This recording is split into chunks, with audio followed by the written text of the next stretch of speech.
Welcome to Tenor Tech, where I solve the problems you didn't even know you had. You begin by ensuring the phone has power. Plug it in if the battery is low. Next, press and hold the power button for about 10 to 15 seconds to force a restart. This clears transient glitches. If a restart alone returns you to normal mode, you're done. If the phone boots back into safe mode, make sure you saw the safe mode label, because that tells you the system disabled third-party apps, which is why the next steps will focus on app control and cache clearing. Once done with the restart, go to Settings and open Apps to find suspects, recent installs or updates.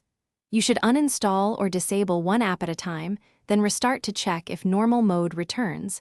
This isolates the culprit. Also clear app cache for affected apps, and if that fails, clear the system cache partition from recovery mode. This removes corrupted temporary data that can force safe mode. Make sure to reboot after each change so you can observe results. If disabling apps and clearing caches don't work, back up your data and perform a factory reset. This restores normal boot behavior by removing system-level corruption. After the reset, reinstall apps one or two at a time, testing between installs so you catch a problematic app quickly. If it still boots into safe mode, use the troubleshooting tip. Boot into safe mode intentionally to confirm third-party apps are the cause. Then reinstall only. Thanks for watching. Subscribe to keep your life in tune.